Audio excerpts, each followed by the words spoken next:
Cuando la memoria era el libro y la palabra un río que bajaba. TV UNAP presenta Del abuelo al padre y del padre al hijo. El oficio de la memoria. Cuando la memoria era el libro y la palabra un río que bajaba. Bienvenidos a una nueva edición del Oficio de la Memoria.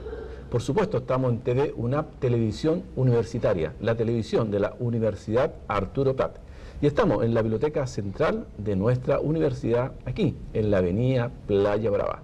El Oficio de la Memoria, un programa para conversar, para dialogar, para auscultar temas de identidad, de patrimonio, de historia, en las diversas artes y manifestaciones de la cultura regional. Poesía, teatro, literatura, antropología, sociología, historia, etc. Hoy día con un invitado muy especial, por cuanto es parte importante del teatro iquiqueño. Me refiero a don Iván Verapinto, a quien le damos la bienvenida en el Oficio de la Memoria. Iván, bienvenido.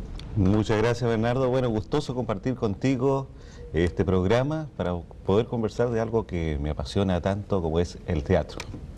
Esa expresión tan nuestra, que tiene tanta historia, que es el teatro, que se puede sintetizar en este último momento en la historia del teatro expresión. ¿Qué podrías decir tú, cuáles son los ejes que estructuran el teatro expresión? ¿Cuáles son las señales de identidad del teatro expresión? ¿En qué se diferencia el teatro expresión de otros grupos de teatro? Bueno, a ver, las diferencias están marcadas primero porque el teatro expresión sale un poco de la historia de lo que ha sido el teatro iquiqueño en el sentido de ser un teatro de autogestión, el teatro local. El teatro expresión es un teatro institucional, respaldado por la Universidad Arturo Prat, en primer lugar. Segundo lugar, porque ha estado, digamos, enfocado su trabajo fundamentalmente a hacer una formación, perfeccionamiento en algunos casos, de gente que tiene vocación teatral y que algunos han seguido estudios teatrales. Tercer lugar, porque ha tomado temáticas que se acercan fundamentalmente a la realidad social de nuestra región, como también, digamos, problemáticas nacionales y latinoamericanas, y lo cual le ha dado un acento, digamos, en su soporte ideológico a las obras que ha seleccionado. Y dentro de ese contexto, si uno analiza el menú, por decirlo de alguna manera, de las obras presentadas por expresión, ¿qué autores se repiten, por ejemplo? Bueno, hay autores nacionales como Marco Antonio Laparra, que hemos hecho varios trabajos de él. Jorge Díaz, por supuesto, que es uno de nuestros preferidos y uno de los hombres más prolíferos de la escena nacional e internacional. También están los autores nacionales en general y hay algunos temas que nosotros hemos abordado tal vez con mayor inquietud, mayor reiteración, que ha tenido que ver con las problemáticas del hombre actual, problemáticas sociales, existenciales, que lo abordan generalmente los autores latinoamericanos. Y dentro de ese mismo contexto, uno puede apreciar que hay un juego en el teatro de expresión con autores, pienso en Darío Fo, por ejemplo. ¿Por qué Darío Fo es importante para el teatro de expresión? Bueno, cada vez que elegimos las obras, que es un proceso bastante complejo, mucho más complejo a veces que los montajes mismos, porque se selecciona las obras, hay una comisión que lee muchas obras y que luego se discuten, se analizan, y hay como tres variables que nos guían a nosotros para poder elegir la obra. Primero, que la obra sea un desafío para el equipo teatral. Segundo, que la obra sea interesante para el público, que les deje algo, que le despierte la curiosidad, reflexión, en fin. Y en tercer lugar, que estemos en condiciones de producir esa obra, ¿no? Tanto con el equipo actoral como desde el punto de vista financiero. Entonces surge, por ejemplo, en la última temporada Darío Fo. Darío Fo a nosotros nos parecía muy interesante porque, aparte de tener el Premio Nobel de Literatura, es un hombre que, un dramaturgo que fundamentalmente ausculta la realidad contemporánea del hombre actual, pero con una mirada sarcástica, irónica, con ese humor negro que tiene y que no tiene ningún reparo en cuestionar las instituciones del Estado. Tema que está presente justamente en la obra que montamos, La muerte accidental de un anarquista, en la cual justamente desentraña todos los poderes fácticos y toda la telaraña que existe del poder en la policía, en estos cuerpos represivos, ¿no es cierto? Y cómo también se ven ellos envueltos en una historia un tanto absurda de un hombre que es un orate, que entra a su comisaría y les descubre y le digamos, develan todas las artimañas que tienen para matar a un anarquista, ¿no? Un hecho verídico que ocurrió además en Italia, allá por los años 70, que creó conmoción internacional. Entonces, Darío Fo, por ejemplo, es un autor que escribe bien, un autor que tiene una literatura maciza, un buen autor, un buen dramaturgo. Y aparte de eso, es un hombre inteligente para plantear los problemas, que lo desarrolla de una manera también entretenida, por lo cual también su teatro es, digamos, llevado a escena por muchas compañías a nivel internacional. Cuando yo decía que expresión jugada, y no termina la frase, Darío Fo, por ejemplo, por un lado, y por otro lado, volvamos a la escena regional, Luis González Centeno con Los Pampinos. ¿Qué punto de encuentro hay entre Darío Fo y Luis González Centeno con la adaptación que tú mismo hiciste de Los Pampinos? Claro. Bueno, hay un punto de encuentro ahí que es el tema social, el tema político. Yo he siempre planteado que el teatro y el arte tiene que ser una expresión política del hombre, ¿no? En el sentido más amplio de la palabra. Y a mí me ha subyugado siempre las propuestas que tengan un soporte ideológico y que apunten a este cuestionamiento, ¿no es cierto?, de nuestra realidad, que además pueda digamos, desentrañar hechos históricos, acontecimientos que han sucedido en diferentes etapas de la historia del hombre y que puedan dejar algún tipo de enseñanza, entre comillas, algún tipo de moraleja, algún tipo de mensaje, en especial para las nuevas generaciones. Entonces, yo opto por un teatro de tipo social, de tipo político, de tipo, qué sé yo, cuestionador, develador de la realidad, y en eso justamente va nuestra selección. Por eso está Juan Radrigán, por eso está Marco Antonio Laparra, Jorge Díaz, el mismo Darío Fo, el Luis Menem de Desleal, que fue una obra de luz negra, ¿no es cierto?, que también bastante fuerte sobre la realidad del hombre. Y el clásico colombiano, ¿no? Y, por supuesto, el Monte Calvo de nuestro gran amigo Jairo Niño. Con Monte Calvo conecto a tu etapa más personal como actor, en primer lugar, ¿no? ¿Qué lugar ocupa como actor en Verapinto el Monte Calvo? Bueno, como actor es importantísimo porque fue la primera obra que yo participé allá por los años 70. Con Julio Sangüesa. Julio Sangüesa y William Butler. Claro, y justamente fue una obra que tiene, digamos, mucha emotividad por el hecho de que uno debuta en el teatro, ¿no es cierto? Y ¿Dónde fue ese debut? El debut fue en la sala donde funcionaba la Liga Protectora de Estudiantes. ¿Ah? Plaza Prat. Plaza Prat, segundo piso.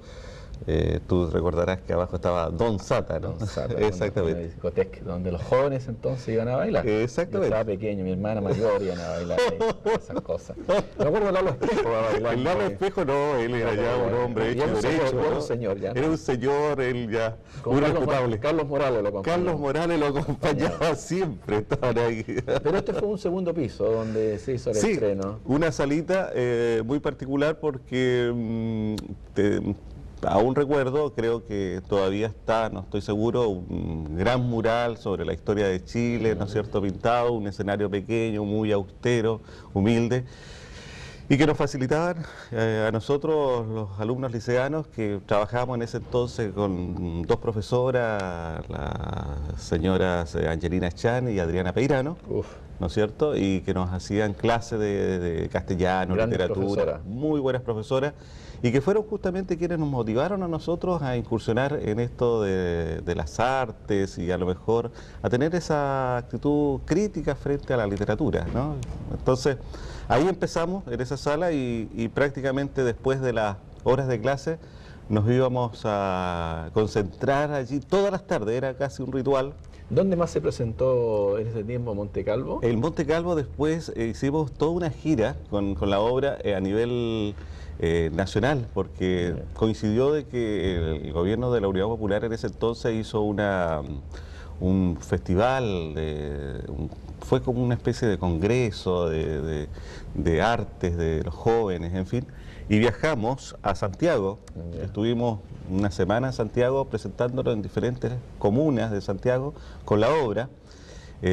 Y bueno, fue un viaje lleno de anécdotas con gente de música, literatura, en fin, de toda la región. Pero en Iquique, ¿en qué otro lugar más se presentó? Acá en Iquique, aparte, a través del mismo organismo del Ministerio de Educación, lo llevamos, me recuerdo, aquí muy cerca de la universidad, en Playa Brava, donde estaba toda esta población de profesores.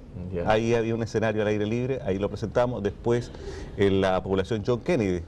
La Jorge Nostroza. Jorge Nostroza actual. Claro, en la población Caupolicán. Fuimos también, la presentamos aquí en el local de Orella Copivar, de los tripulantes marítimos. Perfecto. En fin. Te hacía esa pregunta porque estoy tratando de recordarme dónde viví yo. Claro. El primer Monte Calvo, porque lo he visto 1000 veces, pero ahora último, ¿no? Claro. ¿Cuándo se produce la representación de Monte Calvo en esta segunda etapa con un Iván Berapinto con más años? Claro. Y con nuevos actores, digamos? Sí, sí. ¿Cuándo ocurre? ¿Por qué ocurre ese reestreno? Sí. Bueno, yo la verdad que después que salí del país perdí la obra, no tenía el texto, me recordaba de ella en otros lados, quería montarla, pero no tenía el texto. Entonces, por una casualidad del destino, estando en Santiago, buscando libretos en la Escuela de Teatro de la Universidad de Chile, en su biblioteca, encontré justamente una revista donde venía este libreto. Así que para mí fue una gran emoción, o sea, encontrarme nuevamente con el libreto. O sea, la culpa está en ese libreto de encontrado. Claro.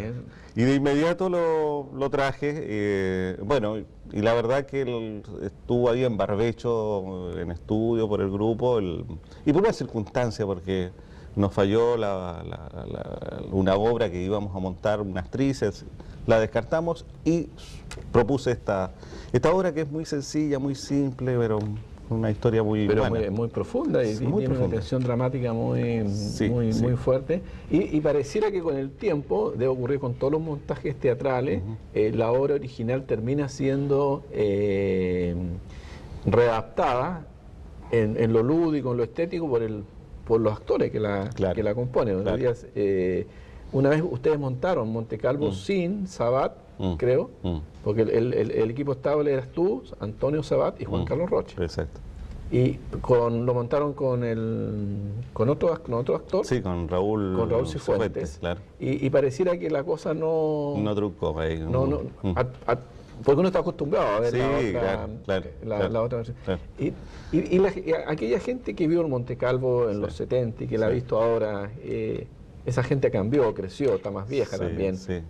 ¿Qué sensación le trae el Monte Calvo? Yo creo que siempre una sensación fresca, ¿no? Es una sensación entre ternura y emotividad y se sienten entusiasmados.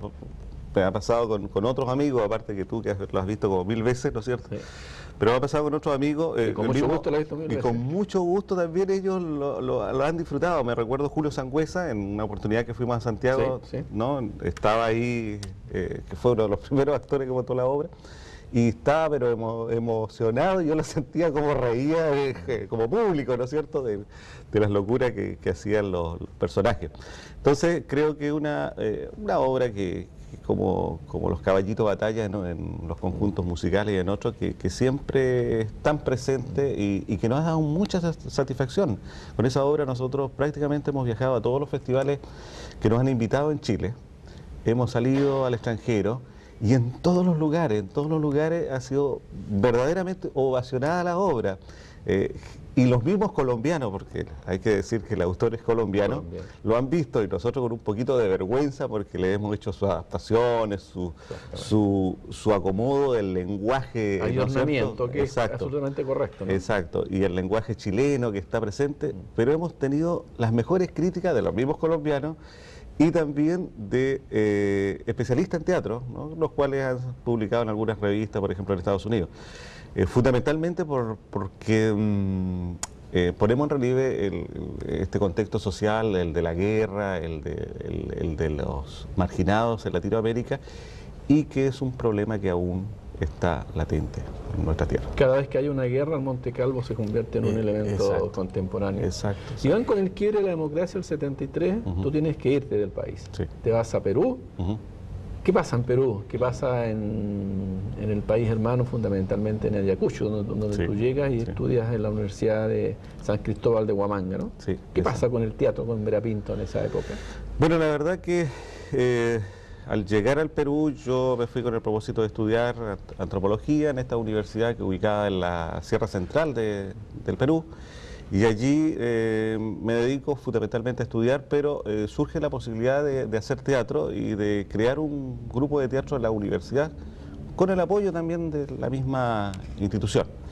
Entonces, le doy una orientación nueva al trabajo allí porque vinculo la antropología con el trabajo escénico. Y lo que hacemos, si podemos calificarlo, es un teatro más antropológico y con mucha ayuda también de los profesores.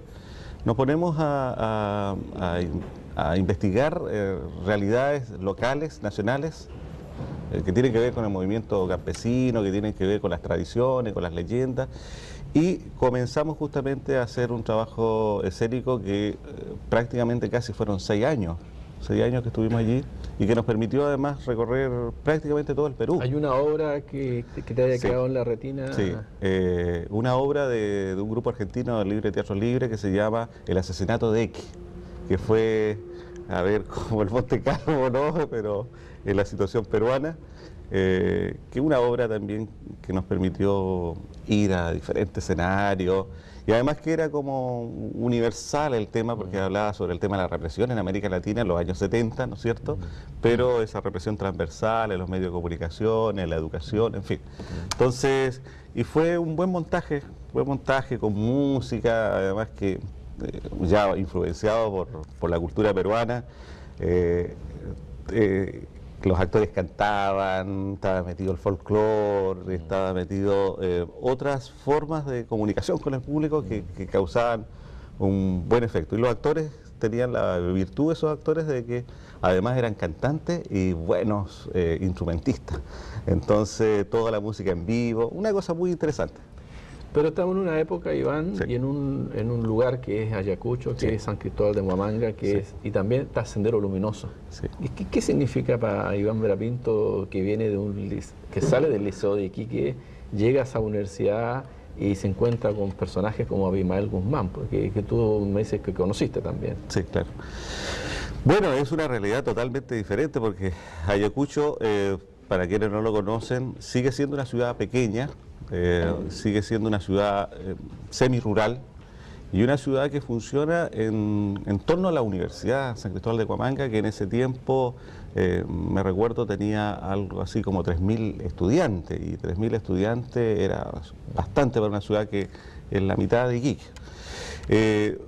Pero, digamos, el tema que ahí me atrae es el tema, digamos, social, cómo la universidad se convierte en el motor de esa comunidad, del desarrollo de esa comunidad, pero que también se convierte en el espejo, reflejo de todo lo que está pasando en el Perú. La Universidad de San Cristóbal es donde justamente surge el movimiento Sendero Luminoso y donde son mis profesores de antropología los que están, no todos ellos, pero casi todos están vinculados a este movimiento. Una universidad donde se llenó de murmullos, de discusiones fundamentalistas algunas, donde concurrieron todas las ideologías, desde la extrema derecha hasta la izquierda más radical, y donde la conversación era apasionada, muy fuerte en algunos casos, y donde había, yo diría, una masa crítica sobre el problema social muy fuerte. Hay que recordar de que también es un momento en que se masifica la educación universitaria, pero el Estado no tiene un plan de desarrollo de la educación superior. Por lo tanto, gran parte de la formación de los estudiantes, especialmente en las ciencias sociales, se da por la literatura que viene justamente de la Unión Soviética y de la China. Esos son como los libros clásicos. Y a partir de eso, bueno, podríamos conversar sobre el nacimiento y sí, todo. Lo vamos a dejar para la segunda parte porque vamos a dar la primera pausa en el oficio de la memoria en TV UNAP, Televisión Universitaria. No se vayan, ya volvemos. Cuando la memoria era el libro y la palabra un río que bajaba TV UNAP está presentando del abuelo al padre y del padre al hijo. El oficio de la memoria. TV UNAP, Televisión Universitaria, con este programa El oficio de la memoria. Un lugar para dialogar acerca de nuestros quehaceres históricos, culturales, literarios, del tipo que sean, y que tienen por nudo central o eje central el tema de nuestra identidad, el tema del patrimonio, la recuperación del pasado, para desde nuestros orígenes construir un futuro. Y el teatro, esta expresión artística, es una de ellas. Por eso que estamos conversando con Iván Vera Pinto, director y actor del Teatro Expresión, acerca de los vaivenes, acerca de las dinámicas que el teatro iquiqueño tiene en este minuto. Iván, seguimos con la conversación. Llegas a Chile entonces después de mucho tiempo. Sí, te encuentras con un Iquique en los 80. Sí. ¿Qué pasa con ese reencuentro? ¿Qué pasa con ese aterrizaje en Iquique? Lleno de contradicciones, porque la verdad es que yo no venía a hacer teatro ya a Chile. Yo tomé la decisión de que en el régimen dictatorial que estábamos viviendo no era posible, ni tampoco era conveniente, digamos, estar aportando actividades culturales, digamos, en ese contexto. O sea, la verdad que venía negado a la actividad artística, sino que yo quería desempeñarme en mi quehacer, en la antropología. Pero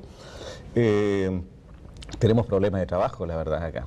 No es fácil encontrar trabajo y fueron, bueno, momentos difíciles, y surge una alternativa de trabajar acá en la Universidad de Chile, sede Iquique, el año 79, y poder desarrollar algunas funciones de extensión. Y bueno, ingresamos a extensión y la verdad que allí surge la idea de hacer algunas actividades con los estudiantes. Yo propongo hacer un curso de teatro, me dicen, bueno, usted hágalo, y yo digo, bueno, me comprometo a hacer este curso y a dejar a alguna persona que continúe el trabajo posterior.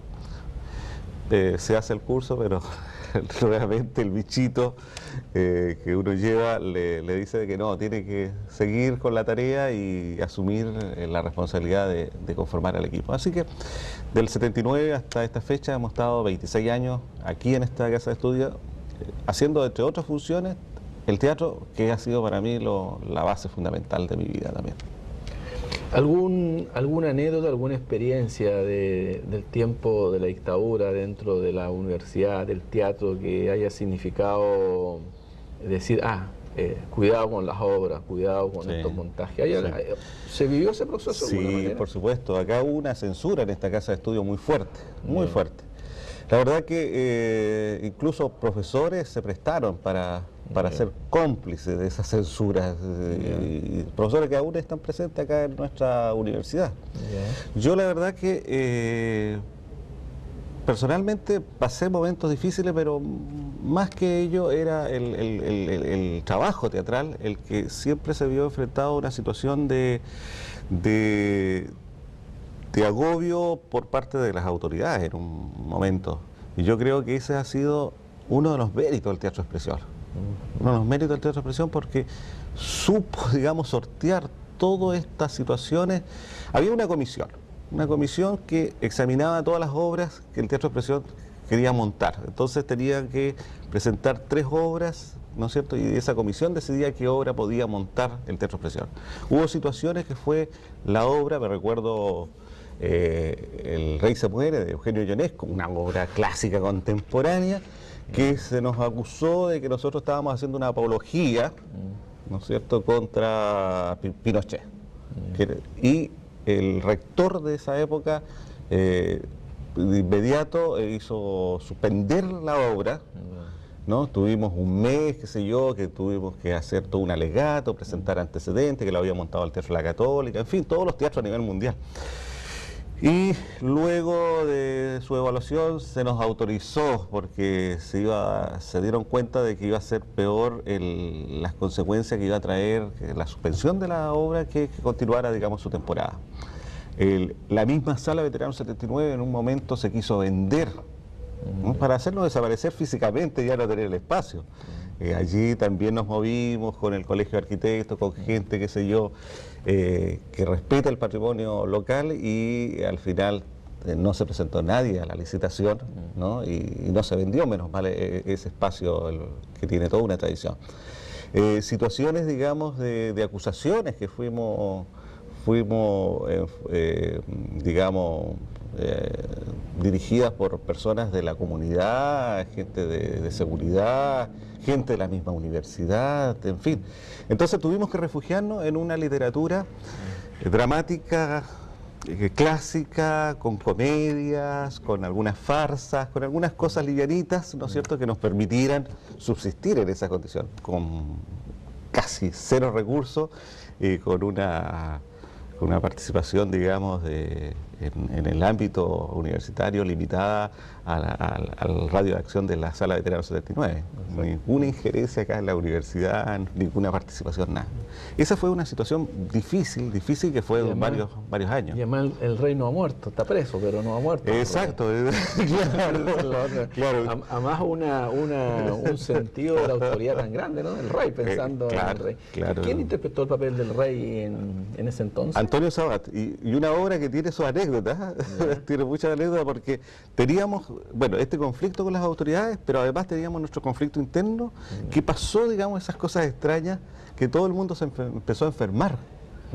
No sé si producto de la misma clima, atmósfera que creaba la obra, pero enfermedades más o menos serias, y estaba, bueno, algunos viejos actores iquiqueños como Jaime Torre, Cecilia Millar,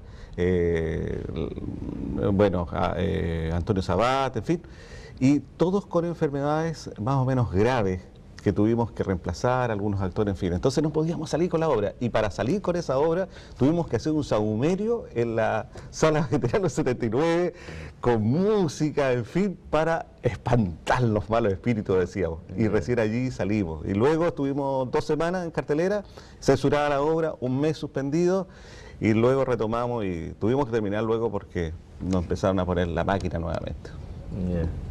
¿Cuándo empieza el teatro infantil a llamarte la atención? El teatro infantil comienza hace como... Bueno, desde el comienzo del teatro de expresión hicimos obras infantiles, hace unos 22 años más o menos. Que hay una cosa que a mí me llamaba mucho la atención, de que las obras de adultos siempre iban niños, y siempre los padres nos decían, pero ¿por qué no hacen obra para niños también? Y me parecía que era un espacio, digamos, interesante, y un público además mayoritario, participativo, en fin. Y la primera obra que hicimos con el teatro de expresión fue el día en que los ángeles se comieron a los pájaros de Cucú. Una muy linda obra de Jorge Díaz. Sí. Y nos dimos cuenta que aparte que era atractivo para el público, que teníamos mucha asistencia, era para nosotros algo pero natural, renovado, y empezamos entonces ¿En esa obra infantil Rocha ya era un niño ya? ¿O? Rocha no, ya era un hombre ya un viejo adulto, veterano sí, ya casado por tercera vez ya en ese tiempo. Ah, pero tiene una facilidad para hacer papeles como en esa obra, digamos. Sí, ¿no? como es chiquitito, flaquito, Claro. ¿no? ¿Cierto? Entonces, bien saltarín, ¿no? Sí. Así que el tipo se mueve bien en la obra infantil, ¿eh? Claro. Oye, y en ese mismo contexto estamos hablando ahora del colorín, Sí. del colorín colorado. Colorín ¿no? colorado después surge, Ya. claro. Bueno, la verdad que surge el colorín colorado porque veíamos de que era necesario crear una compañía autónoma Ya. que se especializara en el trabajo infantil. Y empezamos además a hacer una suerte de empresa de autogestión y que generara estos recursos para la misma gente que trabajaba en esto, en la animación, en los espectáculos y en el tema, digamos, de las obras como teatro infantil. Y nos fue muy bien. Nos fue muy bien, hay pasajes del Colorín Colorado que para nosotros son historia, como haber sido contratado por una empresa acá, un supermercado. Malmentín. El Malmentini le tenían, ¿no es cierto? Malmentini. Y ahí teníamos el público todos los domingos. Cautivos estábamos todos los Claro, domingos. ahí presentándonos al mediodía. Los únicos que no estaban contentos eran los vecinos nomás porque le poníamos el sonido muy fuerte. Creo que tienen una deuda, Malmentín. Claro, todavía nos tiene una deuda ahí de Luego liquidación. luego se la van a pagar. Yo estoy esperando Sí, eso. yo le voy a dar cheque, yo creo Yo que- confío en ellos. que El periodo después del Teatro de Expresión con el retorno a la democracia hacia adelante, ¿tiene algunas características especiales ese periodo? Bueno, claro, yo creo que para todos la gente vinculada al arte tiene la posibilidad de poder hacer lo que a ellos les gusta, de democratizar el trabajo artístico también, de poder justamente llegar hacia otros espacios que no lo hacíamos anteriormente, y de tener la libertad de crear, eso fundamentalmente, la libertad de crear y de estar tranquilo, de que no hay una censura, ni menos la autocensura, que eso es lo que le pasó a otros grupos, ¿no? Que no tuvieron censura, pero se autocensuraban ellos mismos, no eran capaces de hacer nada, ¿no? Sí. Entonces, es esa libertad de hacer lo que a ti te parece bien y que además, digamos, de confrontarlo, de discutirlo, en fin, eso es impagable. Eso uno lo siente cuando ha vivido periodos de restricciones, periodos de autoritarismo, siente, digamos, que el valor que tiene esta libertad. Y en el caso del arte, con mayor razón. Si tuviésemos que hacer, o si yo te pidiera que tú hicieras una evaluación del teatro iquiqueño hoy, tendencias, puesta en escena, Ya. ¿qué podrías decir tú del teatro iquiqueño hoy, en el 2006? Claro, yo sumaría un aspecto que a mí me parece relevante. Bueno, yo he estado estudiando nuestras raíces, he estado estudiando toda nuestra historia, porque es importante para comprender por qué nosotros tenemos este soporte y por qué nosotros pensamos en este momento de esta manera, en fin.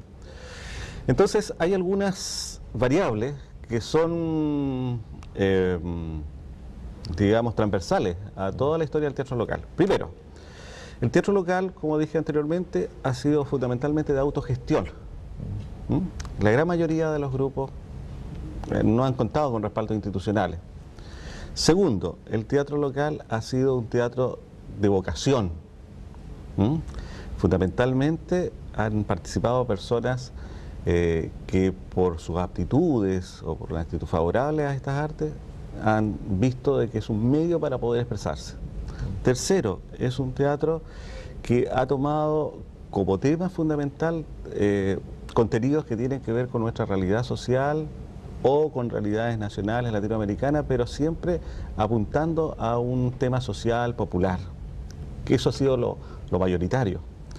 Cuarto, el teatro local ha tenido un componente transversal de participantes de diferentes clases sociales, que van desde estudiantes, proletarios, en fin, dueñas de casa, profesionales, ¿no? El teatro local también ha tenido un sentido, o ha surgido, digamos, porque han existido ciertas condiciones sociales que de cierta, a ver, de ciertos valores humanistas que han estado presentes, el tema de la solidaridad, el tema de la libertad, en fin, temas que han estado presentes en diferentes etapas y que han sido ejes o han sido, digamos, los gatilladores de planteamiento. Ahora, al teatro actual, al teatro iquiqueño actual, por supuesto de que las tendencias lo han marcado siempre los directores, que es otra de las variables. Los directores de alguna manera son líderes, ¿no? Son directores líderes, lo que no pasa siempre en los teatros. Hay directores que se dedican nada más que al montaje, pero acá son directores como patrones, modelos. Y estos modelos justamente han planteado su soporte ideológico. Hay teatros que tienen un soporte ideológico que tienden, digamos, a lo social, a lo popular. Hay otro teatro que tiende, digamos, a lo a la búsqueda de la forma por la forma. Hay otro teatro que busca, qué sé yo, lo regional, lo de creación de taller, lo colectivo, ¿no? Hay otro teatro que busca la representación de carteleras, de obras que se dan en Santiago, en Latinoamérica, de ciertos contenidos sociales y populares, en fin. Yo creo que en este momento hay diferentes tendencias que las marcan los directores y que han sido sostenidas por su equipo, ¿no? Fundamentalmente. Dentro de esa lógica, ¿cuáles han sido, a tu juicio, grandes actores del teatro iquiqueño? Bueno, yo la verdad que conozco la realidad de los más o menos de los años 68 para adelante, ¿no? Yeah. Cuando ya incursionaba ya en la sala de veteranos del 79 con Nesko Teodorovich. Yo creo que acá hay algunos modelos en diferentes etapas. Primero, a mí me impresionaba mucho Jaime Torres, ¿no? Cuando allá por los años 60, 70, digamos, íbamos a verlo con mi mamá en diferentes salas donde se presentaba con la agrupación teatral Iquique, con el colegio de profesores, en fin. Entonces, a mí me parecía un buen actor, Jaime, ¿no? Porque tenía buena voz, en fin, el tipo se veía seguro en escena. Después me llamaba mucho la atención el Nesko Teodorovich, que también lo vi actuar, porque era un hombre... Poco recordado, Nesko Teodorovich. Muy poco recordado, sí. Olvidado prácticamente, y que tiene también un espacio dentro de la escena local. Digamos que fue fusilado el año 73 en Cerro Moreno, en Antofagasta. Exactamente. Entonces, este hombre era un tipo muy histriónico. Él, que es el hijo de Nesko de Dusan Teodorovich. Entonces, es un tipo muy histriónico, un loquísimo en escena, capaz de improvisar, ¿no es cierto?, de crear cosas que me llamaban mucho la atención. Después, a nivel local, ya digamos al regreso, a mí me parece que un trabajo serio siempre ha hecho este niño, el Carlos Villagra, ¿no? Ha hecho un trabajo serio. La misma Sonia Castillo, ¿no es cierto?, que también ha hecho un trabajo serio en papel como actriz, ¿no? El mismo Antonio Sabat, ¿no? Que a mí me parece que es uno de los mejores elementos que hemos tenido en Iquique en cuanto a capacidad histriónica. Hemos tenido otras personas que han pasado por el Teatro Expresión también importantes, como actores naturales, Juan Peralta, ¿no? Personaje. Él actuaba toda la vida. Él actuaba en todas las situaciones. Y Juan Carlos Rocha, ¿no es cierto?, que también es un hombre que tiene algún futuro, que no sé, podría ser que tal vez, digamos, más adelante... Puede que explote más adelante. Sí, es simpático, es carismático. Le falta escuela, le falta... Sí, yo creo que unos 30 años más podrá superar algunas morcillas que tiene. Pero hay que decirle que Juan Carlos Rocha está escuchándolo, por eso estamos hablando así. Oye, Don Willy, tú fuiste gran amigo de Don Willy, que fue uno de los que estuviste más cerca de él en los últimos tiempos.